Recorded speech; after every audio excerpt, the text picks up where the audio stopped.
नमस्ते and welcome back to rebounce again.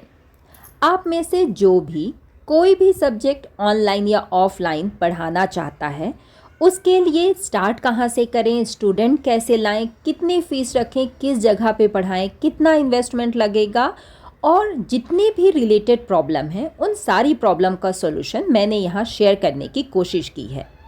सिर्फ पढ़ाना ही नहीं, इवन अगर आपके पास कोई स्किल है जिसको आप ऑनलाइन या इवन घर पे सिखाना चाहते हैं, उसमें भी ये वीडियो आपकी हेल्प करेगा। कौन सी स्किल है जो आपके पास अच्छी है या आपको कौन सी चीज़ करना पसंद है। जैसे यहाँ पे मुझे टीचिंग पसंद है और ये मेरा एक्चुअली पैशन है। मैंने टीचिंग शुरू की थी बस अपने नॉलेज को शेयर करने के लिए। बाद में मुझे इतने पैसे अर्न होंगे मैंने कभी सोचा भी नहीं था। तो जिस चीज़ में भी आप अच्छे हैं, क्योंकि उस चीज़ में परफेक्ट होना ज़रूरी है। जब आप परफेक्ट होंगे तभी आप अपनी चीज़ों को दूसरे तक पहुंचा पाएंगे। यहाँ पे कुछ चीज़ों के लिए आपको स्किल लगेगी और कुछ चीज़ों के लिए डिग्री। अगर आप टीचिंग में जाना चाहते हैं तो डेफिनेटली आपके पास एक वेल डिफाइंड डिग्री होना चाहिए। उसके बिना आपको किसी भी कोचिंग क्लासेस में या इवन घर में जो पेरेंट्स भेजेंगे वो भी क्वेश्चन ज़रूर उठाएंगे। आप जो भी सिखाना चाहते हैं उसके लिए कोई लर्नर तो चाहिए।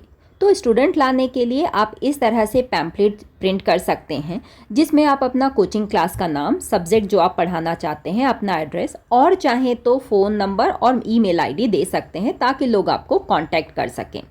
स्टार्ट करने के लिए आप इसकी क्लिक खींच के अपने व्हाट्सएप स्टेटस पे डाल सकते हैं या आपके जितने भी ग्रुप हैं उनमें फॉरवर्ड कर सकते हैं। स्टार्टिंग में रिस्पांस नहीं आएंगे, ये तो पक्के सी बात है, क्योंकि आपको कोई जानता नहीं है, आपके एक्सपीरियंस के बारे में नहीं जानता। अगर एक स्टूडेंट भी आता है तो आप वहीं से स्टार्ट कीजिए। एक काम और कर सकते हैं कि इस पैम्पलेट को आप किसी स्टेशनरी शॉप वाले से बात करके उसके पास इसको स्टिक कर दें।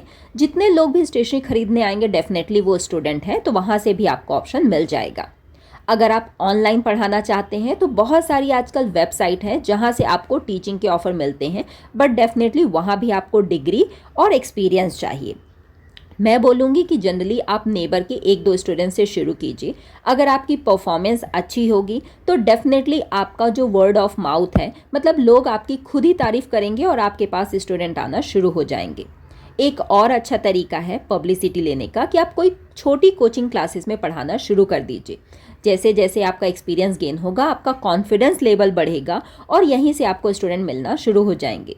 फिर चाहे तो आप घर पे शुरू कर लीजिए या फिर कहीं अपना एक छोटा सा कोचिंग इंस्टीट्यूट शुरू कर सकते हैं। नेक्स्ट जो सबसे बड़ा सवाल आता है कि फ़ीस कितनी रखनी है, तो इसका सबसे अच्छा तरीका है कि आप जिस सिटी में भी रहते हैं वहाँ के आसपास के कोचिंग इंस्टीट्यूट पे डिफरेंट क्लास और सब्जेक्ट की आप फ़ीस का कलेक्शन कर सकते हैं। डेफिनेटली वो डायरेक्टली आपको नहीं बताएंगे, लेकिन किसी स्टूडेंट के थ्रू आप पता कर सकते हैं। उसके बाद आप एकदम कम तो नहीं, लेकिन लोअर लेवल साइड अपनी फ़ीस रखिए, क्योंकि अगर स्टार्टिंग में एक्सपीरियंस नहीं है तो कोई भी आपको हाईली पे करने के लिए एग्री नहीं होगा। जैसे स्टार्टिंग में मैंने जितना भी मार्केट रेट था उसका आधा लगभग रखा हुआ था। और एक चीज़ और यहाँ नोटिस कीजिए कि अगर आपने एक बार फिक्स कर ली फीस तो वो अगले 1 साल के लिए वही रखनी पड़ेंगी, चाहे तो अगले साल आप इंक्रीज कर सकते हैं। नेक्स्ट आते हैं इन्वेस्टमेंट में कि कितना पैसा टोटल खर्चा आएगा। तो मैं बोलूँगी कि कहीं कोचिंग इंस्टीट्यूट खोलने के बजाय आप घर पे ही डाइनिंग टेबल पे, सोफे पे पढ़ाना शुरू कीजिए, क्योंकि अगर स्टार्टिंग में ही आपने बहुत बड़ा अमाउंट इन्वेस्ट कर दिया तो एक तरह से फ्रस्ट्रेशन हो जाएगा कि अरे मेरे पास तो स्टूडेंट आ नहीं रहे हैं, मैं इसकी भरपाई कैसे करूँ।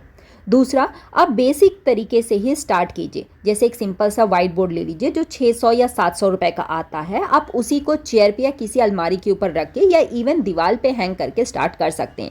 स्टार्टिंग में अगर आप बहुत ज़्यादा इन्वेस्टमेंट कर देंगे, इलेक्ट्रॉनिक बोर्ड्स एसेट्रा, तो फिर आपको बहुत ही प्रेशर आ जाता है। ऑनलाइन टीचिंग भी आजकल एक बहुत बड़ा ऑप्शन है, स्पेशली जब आपके पास घर में स्पेस ना हो या आप उस सिटी में रहते हैं जहाँ पे ट्यूशन क्लासेस का उतना ज़्यादा स्कोप नहीं है। तो इसके लिए डेफिनेटली आपको एक हाई स्पीड वाला लैपटॉप चाहिए, बेसिक स्टैंड और सबसे बड़ा कि वाईफाई कनेक्शन चाहिए। एक स्टाइलस चाहिए होगा, मतलब इलेक्ट्रॉनिक पेन, जिसको आप अपने लैपटॉप से कनेक्ट कर सकें और उससे आप लिख सकें, क्योंकि डायरेक्टली आप लैपटॉप पे नहीं लिख सकते। मोबाइल से टीचिंग करना थोड़ा डिफ़िकल्ट हो जाता है, स्पेशली जब आपके सब्जेक्ट ऐसे हों जिसमें आपको बहुत सारा लिखना है, जैसे कि मैथ या फिर फिज़िक्स। ये इलेक्ट्रॉनिक बोर्ड बहुत सस्ते आते हैं, बहुत सस्ते तो मैं नहीं बोलूँगी, 6000 7000 ऑफ़र में मिल गया तो 4000 में करीबन मिल जाता है। इसको आप USB से कनेक्ट करते हैं। आपको एक चाहिए होगा एप्लीकेशन, आजकल मार्केट में बहुत सारे अवेलेबल हैं, फ्री ऑफ कॉस्ट हैं, फ्री वर्जन भी उनके अवेलेबल हैं। उसमें अगर वाइट बोर्ड है तो ठीक है, नहीं तो आपको एक अलग से वाइट बोर्ड भी डाउनलोड करना पड़ता है। उसके बाद आप स्टाइलस से इसको यूज़ कर सकते हैं। जो भी आप स्टाइलस पे लिखेंगे यहाँ आपको स्क्रीन में दिखेगा, आप स्क्रीन शेयर कर सकते हैं और इसके अलावा भी बहुत सारे ऑप्शंस यहाँ पे अवेलेबल होते हैं। ऑफ द टाइम हमारा कहना होता है कि हमारे पास टाइम नहीं है, घर में बहुत सारे काम हैं, छोटे बच्चे हैं, काम कैसे मैनेज करें।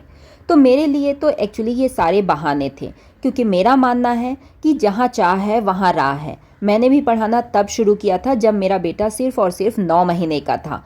वो बेस्ट फ्रेड पे ही था, फिर भी मुझे किसी तरह वो ट्यूशन मैनेज करना था, क्योंकि मेरी वो चाहत थी। इसलिए नहीं कि मुझे बहुत सारे पैसे कमाना है, बल्कि इसलिए कि मुझे अपनी एनर्जी किसी बेटर साइड में इन्वेस्ट करना है।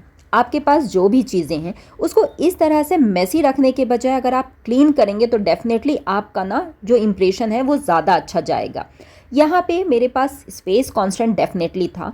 आज तो मेरे पास थोड़ा बड़ा घर है, लेकिन जब मैंने टीचिंग स्टार्ट किया था तो मेरे पास सिर्फ 1 BHK था। मुझे वहीं पे हर चीज़ मैनेज करनी पड़ती थी। डाइनिंग टेबल भी नहीं था मेरे पास, कुछ लैपटॉप टेबल थी 2 छोटी छोटी, मैंने उसी पे स्टार्ट किया था। इस टेबल पे ही मुझे मेरे बेटे को पढ़ाना होता है।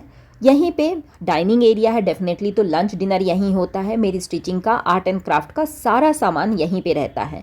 एक ही ऑप्शन है कि हर काम के बाद मुझे वो स्पेस खाली करना है। टाइम मैनेजमेंट आज की डे में बहुत इंपॉर्टेंट चीज़ है। तो यहाँ पे जब भी मेरी क्लास शुरू होने वाली होती है उसके आधे घंटे पहले ही मैं सारी तैयारियाँ शुरू कर देती हूँ, ताकि मेरे ऊपर अचानक से प्रेशर ना आए कि स्टूडेंट आके बैठे हैं और मैं टाइम पास कर रही हूँ, टेबल को साफ कर रही हूँ। ऐसा कहा जाता है कि समय से पहले और किस्मत से ज़्यादा किसी को नहीं मिलता, लेकिन आप काम करके अपनी किस्मत ज़रूर बना सकते हैं। धीरे धीरे मेहनत करके आप अपने आप को परफेक्ट बना सकते हैं। मानती हूँ कि स्टार्टिंग में आपको जो आप डिज़र्व करते हो वो नहीं मिलेगा, लेकिन जैसे जैसे आप इम्प्रूव करते जाते हैं लोगों के फीडबैक मिलेंगे, वर्ड ऑफ माउथ पब्लिसिटी होगी और एक दिन ज़रूर जो आप डिज़र्व करते हो वो आपको मिलेगा। पहले ही डिमांड कर लेंगे तो कोई भी आपको देने वाला नहीं है। जैसे कि मैंने स्टार्टिंग में अपनी फ़ीस आधे से भी कम रखती थी, लेकिन आज की डेट में इस एरिया में सबसे ज़्यादा फ़ीस मेरी ही है। अगर मैं होम मेकिंग स्किल के थ्रू समझाऊं तो घर किचन इकट्ठा करने में भी हमें कई साल लग जाते हैं। ज़रूरत की चीज़ें खरीदने में और उनको सेटल करने में टाइम लगता है, इसी तरह इस काम में भी टाइम लगेगा। ये जो किताबें हैं इनमें से मैंने एक भी नहीं खरीदी है। जितने भी मेरे ओल्ड स्टूडेंट होते हैं उनसे मैं एक बार पूछ लेती हूँ कि अगर आपको नेक्स्ट ईयर इस बुक की ज़रूरत ना हो तो आप मुझे दे सकते हैं। इस तरह से करते करते मैंने ये सारी किताबें इकट्ठा कर ली हैं। टाइम लगा, बट आज की डेट में जो भी मैं सब्जेक्ट पढ़ाती हूँ उससे रिलेटेड लगभग सारी बुक्स मेरे पास हैं। किताबों का एक और ऑप्शन है कि आप जो भी सब्जेक्ट कोर्स बुक पढ़ाते हैं उन सभी की लगभग ऑनलाइन PDF मिलती है, चाहे वो स्टेट बोर्ड हो या CBSE हो। लगभग आप ढूंढेंगे तो PDF फॉर्म में मिल जाएगा। आपके पास जो भी रिसोर्सेज इकट्ठे हो चुके हैं उनकी टेक केयर ज़रूर कीजिए। जैसे उनको प्रॉपर बॉक्सेस में रखिए, लैपटॉप को यूज़ होने के बाद पैक करके रख दीजिए, नहीं तो क्या होगा कि धीरे धीरे उनकी लाइफ कम हो जाती है।